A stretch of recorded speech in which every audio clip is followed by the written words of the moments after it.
Turning 16 was the day my world shattered, then began to rebuild. The rain lashed against the windows of our suburban house, its relentless rhythm mirroring the storm inside. Victoria, my sister, leaned casually in the corner, her lips curling into a smirk as our parents delivered the devastating news. "Rachel," Mom began, her voice devoid of warmth, "we've decided it's time for you to leave." She said it as though announcing a minor inconvenience, not exiling her own daughter. "You're not like Victoria. You're not college material, and we can't keep wasting resources on a lost cause."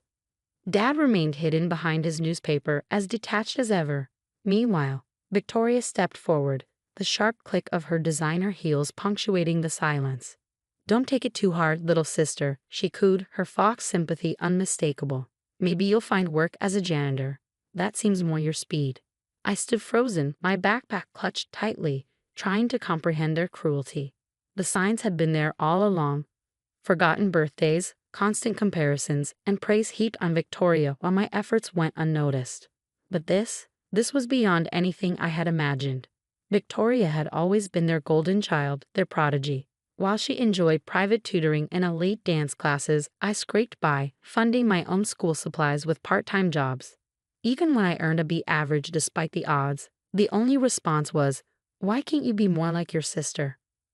"You have until tonight to pack," Mom added coldly. "And don't take anything we bought. Those are family assets." I laughed bitterly. "That won't be an issue. I've bought everything I own since I was 12. Victoria rolled her eyes. "Always the victim, Rachel.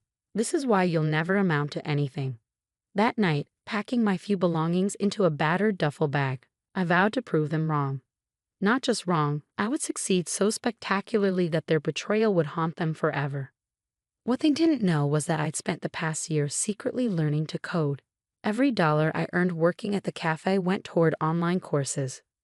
My high school computer science teacher, Mrs. Chen, had seen my potential and quietly mentored me. While Victoria flaunted her Princeton acceptance, I was building a future they couldn't imagine. Instead of wandering the streets as my family probably hoped, I showed up on Mrs. Chen's doorstep. "Rachel," she exclaimed, pulling me into a warm hug. "Come in, you're safe here." The Chens welcomed me like family, their modest home becoming my sanctuary. Mrs. Chen nurtured my talent, while her husband James, who worked in tech recruitment, helped me secure an internship. From there, I poured every ounce of myself into learning, coding, and growing. By 18, I launched my first successful app, an educational platform for underprivileged students. Its impact caught the attention of TechFusion's CEO, Marcus Chen, no relation to Mrs. Chen, who offered me a role on their development team. By 26, I had become one of TechFusion's youngest executive vice presidents, managing billion-dollar projects. My achievements were public, but my name, legally changed to Rachel Chen, ensured my family remained unaware of my success. Meanwhile, Victoria followed the predictable path: law school, a prestigious firm, and a marriage to Bradley Thompson, a lawyer from old money. Mom and Dad filled their social media with her picture-perfect life, blissfully ignorant of mine. Then fate intervened. One routine day at work, my assistant buzzed in. "Ms. Chen, the representatives for the merger meeting are here. They're from Thompson, Williams and Associates."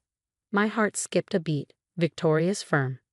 "Send them in," I said, adjusting my designer suit and settling into my office chair. The door opened and there she was, Victoria, poised and polished, followed by Bradley and their colleagues. The moment her eyes met mine, her expression faltered.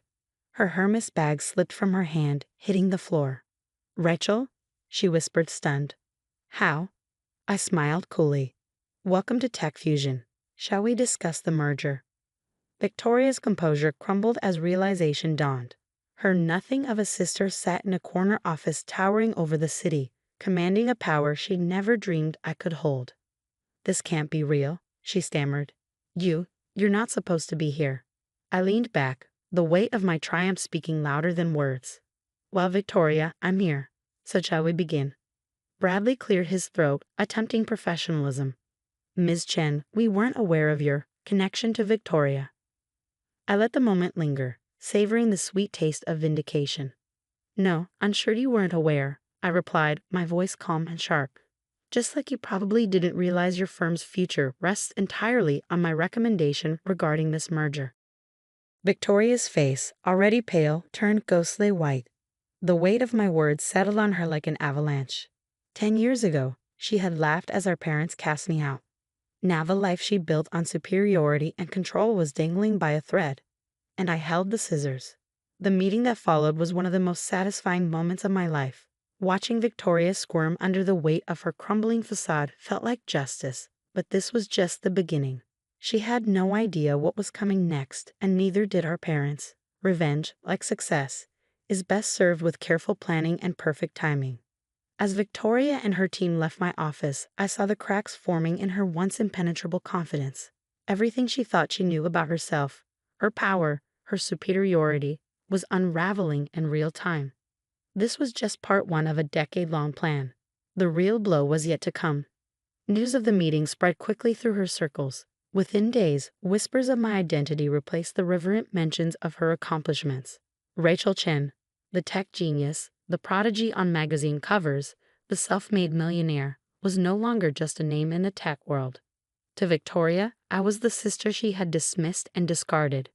My phone buzzed relentlessly with calls and messages from her. 17 missed calls in a single day. Each one was a small victory, a stark reminder of the countless times my family had ignored me.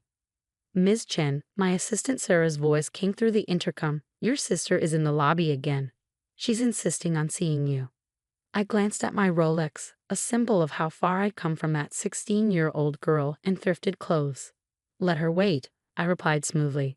"I have more pressing matters to attend to."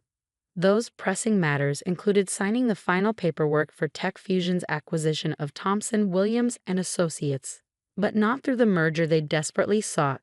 This was a hostile takeover, a decisive end to their firm as they knew it. An hour later, Victoria burst into my office. Her once flawless appearance was in shambles. Her suit wrinkled, her mascara streaked from tears. "Rachel, please," she began, her voice trembling. "You have to talk to me. The merger, our firm depends on it." I leaned back in my chair, letting the moment stretch. "Interesting. Now you need something from me. Quite the change from 10 years ago, isn't it?"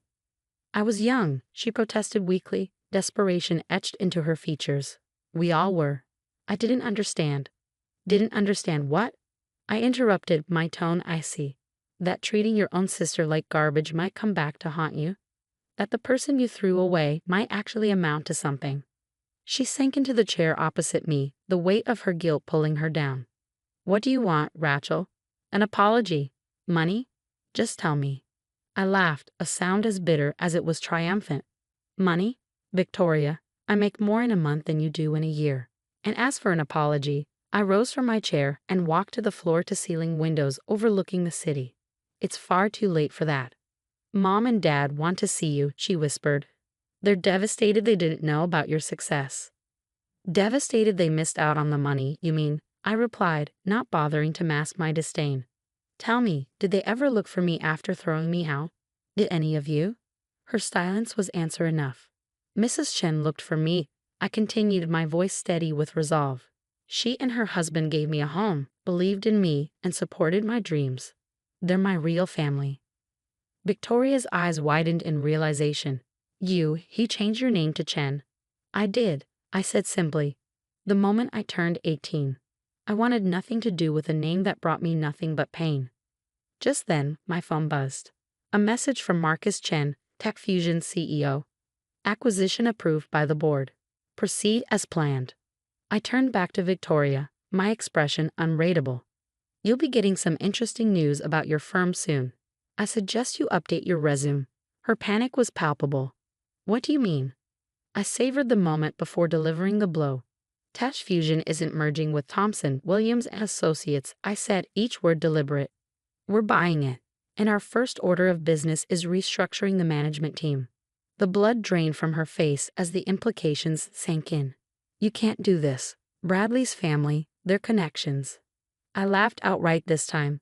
"Bradley's country club connections. Victoria, I have dinner with senators and tech billionaires. His world is nothing compared to mine." As if on cue, her phone buzzed. Bradley's name lit up the screen. The news was spreading like wildfire. This isn't just about me, she pleaded, her voice cracking. Think about the employees, their families. Don't lecture me about caring for others, I said sharply. Unlike our parents, I don't punish innocent people for someone else's mistakes. The employees will be taken care of, but the senior partners who perpetuated that toxic culture, they're out. She stood shakily, her entire world collapsing around her. Mom and Dad will be at my house tonight, she said, her voice barely above a whisper. They want to make things right. I paused, considering her words. Seeing them grovel might be amusing, but I had a better idea. Tell them to come to the Capitol tomorrow night at 8. I'll reserve a private room. After she left, I called Mrs. Chin. They took the bait, I said, satisfaction evident in my tone. Are you sure about this, Rachel? She asked gently. Revenge can feel hollow in the end. This isn't just revenge, I assured her. This is justice. And tomorrow, they'll finally understand what that means. The next evening, I sat in the Capitol's most exclusive dining room, the pinnacle of luxury. When my family arrived, their expressions were a mix of awe and discomfort. The daughter they discarded now commanded a world they could only dream of entering. Rachel, Mom began, stepping forward as if to hug me. I didn't move. Please, I said coldly, gesturing to the table. Sit. Dad cleared his throat, clearly out of his depth. We've been doing a lot of thinking, Princess. Don't, I interrupted. You lost the right to call me that the day you threw me out. Mom's eyes filled with tears, perfectly timed as always. We made a mistake, she sobbed. We were so wrong about you. The waiter approached, presenting a bottle of wine worth more than their monthly mortgage payment. I gestured for it to be poured, the sound of the cork popping slicing through the tense air. Yes, you were wrong, I said, my tone calm but unyielding. But that's not why I agreed to this dinner. Victoria shifted in her seat, her confidence unraveling. Rachel, about the firm. The acquisition is final, I replied sharply. And again, that's not why we're here. From my briefcase, I withdrew 3 folders and slid one to each of them. Open them. The silence thickened as they complied. Inside each folder were meticulously documented records, a timeline of their cruelty, from forgotten birthdays to scathing remarks, juxtaposed with financial statements, property deeds, and investment portfolios, all of it theirs. How did you get this? Dad's voice faltered as his eyes darted over the damning contents. While you were busy boasting about Victoria's mediocre achievements, I began leaning back in my chair. I was busy acquiring every debt you owed. Your mortgage, car loans, Victoria's student loans, even Dad's failing business liabilities. I own it all. Every penny you owe is now mine. The shock was palpable. Mom's hands trembled as she clutched the folder, her perfectly manicured nails denting the expensive paper. Now, I said, taking a measured sip of the wine, we're going to discuss terms. The private dining room fell into an uneasy silence. For once, they were at a loss for words. Dad, the man who once dismissed me with a sneer, finally spoke, his voice barely audible. What do you want? What I want, I said, leaning forward, is for you to understand what you threw away 10 years ago. Not just a daughter, but someone who could have been your greatest ally. Mom dabbed at her tears, her designer mascara smudging in streaks. We can be a family again, she whispered, her voice breaking. Please, Rachel, we'll do anything. Anything. I raised an eyebrow, pulling out another set of papers. Then sign this. Victoria, ever the lawyer, grabbed the document first. Her face paled as she read it. This is everything. The house, Dad's business, my trust fund.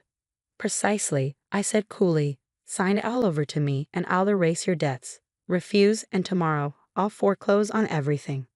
You can't do this, Dad protested, his voice tinged with desperation. We'll be ruined. Ruined, I echoed, a cold laugh escaping my lips. Let me tell you about ruined. Ruined is being 16 and sleeping in a park because your family threw you out. Ruined is working 3 jobs just to afford a meal. Ruined is watching the sister who mocked you post about her perfect life while you fight to survive. Victoria's anger flared. You're better than this, Rachel. You've already won. You're wealthy, powerful. Why stoop to our level? This isn't about stooping, I said, my voice steady. This is about justice. Consequences. From my phone, I played a recording. Their voices from a decade ago filled the room, cutting through their veneer of remorse. Sneers, dismissive laughter, cruel words predicting my failure. Mom covered her mouth as if to block out the sound of her own venom. I kept this, I said quietly, pausing the recording. Every time I felt like giving up, it reminded me what I was working for. Not just success. This moment. Dad's hands trembled as he picked up the pen and signed the papers. Mom followed, her tears falling freely. Victoria hesitated, her pride warring with her fear, but eventually she signed as well. "It's done," I said, collecting the documents. "The apartment keys are with the maitre d'. You have until tomorrow to move your essentials. Everything else will be sold." As they stood to leave, I delivered my final blow. 10 years ago, you told me I'd never amount to anything. You were wrong. I became everything you said I couldn't, not because of you, but in spite of you. Victoria paused at the door, her voice fragile. "Will we ever see you again?" I considered her question. "That depends on whether you learn from this." After they left, Mrs. Chen entered the room, her warm smile a balm to my hardened exterior. She hugged me tightly. "Are you okay, sweetheart?" For the first time in 10 years, I said, my voice lighter, "I think I am." The next morning, I watched movers dismantle my old family home. Piece by piece, Victoria's perfect life unraveled.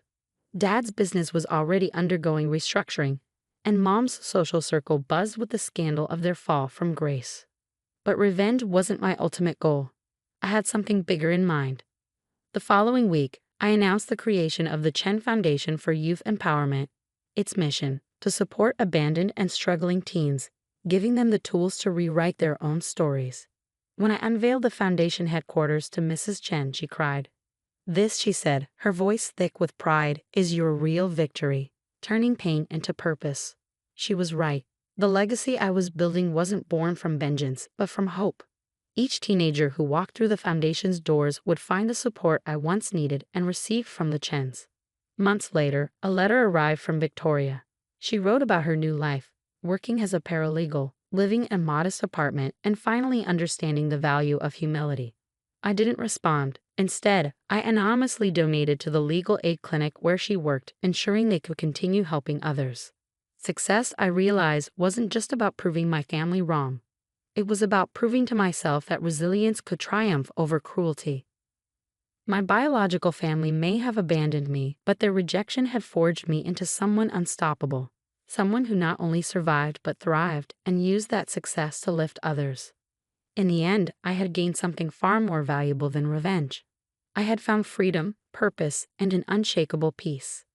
The girl they threw away had become the woman they could never be, happy, fulfilled, and whole.